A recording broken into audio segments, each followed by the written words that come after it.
সংক্ষিপ্ত বক্তব্য রাখবেন আমাদের বাসস্থানের সংগ্রামী জনাব ইঞ্জিনিয়ার মাহমুদ হাসান হুজুর।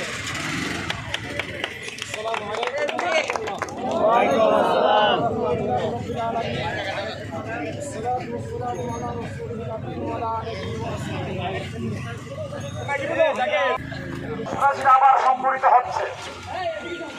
শোক দিবসকে সামনে রেখে সংগঠিত হওয়ার জন্য চেষ্টা করবে ওনারা। সেজন্য আমরা এই এলাকাতে এসেছি। এই এলাকার শান্তিপ্রিয় মানুষ, এই এলাকার দোকানদারদের দিকে অভয় দিতে চাই। এতদিন পর্যন্ত যা এলাকায় সন্ত্রাসী করেছে, চাঁদাবাজি করেছে, মানুষের ঘর বাড়ি লুটপাট করেছে, তাদেরকে হুঁশিয়ার করে দিতে চাই যারা শান্তিপ্রিয়ভাবে ছাত্রলীগ করেন, আওয়ামী লীগ করেন, যুবলীগ করেন, করে অবস্থান করবেন শান্তিপ্রিয়ভাবে। যারা এলাকাতে অস্ত্রশস্ত্র নিয়ে, দেশি অস্ত্র নিয়ে ছাত্রদের উপর আক্রমণ করেছে তাদেরকে চিহ্নিত করা হয়েছে। পাওয়া হবে, এখানে ঘোড়া তুলে দেওয়া হবে, ঘোড়ায় তুলে দেওয়ার জন্য বিষ করা হয়েছে। যারা মাস্তানি করেছি না, তোমরা এখন কোথায়? তোমাদের নেতারা পালাচ্ছে, তোমরা তো পালাই যাবা। তোমাদের শেখ হাসিনা বলেছিল না, শেখ হাসিনা পালাই না, এখন তো পালাই চলে গেছে। তোমাদের সেই নেত্রী তোমাদের পালিয়ে চলে গেছে।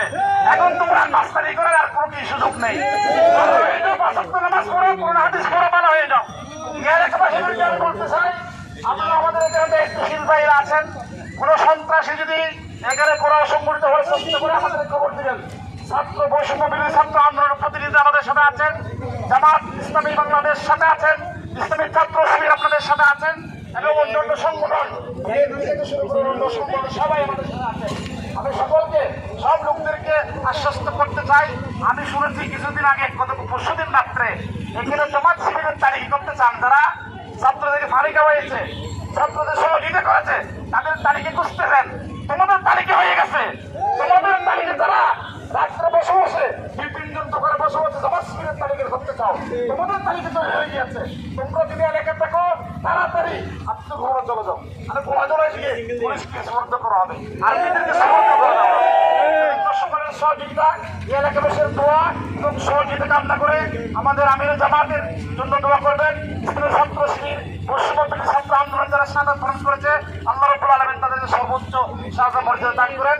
যারা মুক্তি বরণ করেছেন, চোখ হারিয়েছেন, অসংখ্য ভাই মেডিকেলে কাতরাচ্ছেন, তাদের জন্য নামাজ পড়ে সকলে দোয়া করবেন। আগামী দিনের সংগ্রামে আন্দোলন সংগ্রাম আমাদের আসতে পাবো সকলকে এই আশা ব্যক্ত করে সকলকে ধন্যবাদ জানিয়ে আমরা কোনো মাংসরে বিশ্বাসী না। যারা মাংসর করেছেন তারা আমাদের জামাত শিবিরের লোক না। আমরা মাংসরে বিশ্বাসী না, চাঁদাবাজিতে বিশ্বাসী না। আমরা আমাদের খবর দিনের মধ্যে দায়িত্বশীলদের মাধ্যমে যে কোনো লোক, যে কোনো দলের নাম দিয়ে যে চাঁদাবাজি করতে আসে তাদেরকে আটকে রাখবেন। আমি বলেছি জামাত ইসলামের পক্ষ থেকে 5টা নাই যারা সহযোগিতা চান তাদের জন্য লাঠি এবং বাঁশির ব্যবস্থা করা হয়েছে। লাঠি এবং বাঁশি রাখবেন, বাঁশি হুইসেল বাজাবেন, লাঠি দিয়ে গলা তোলা দিবেন, তারপর আমাদের খবর দিবেন। আমরা আর্মি পুলিশের আদেশ বর্ত করবো।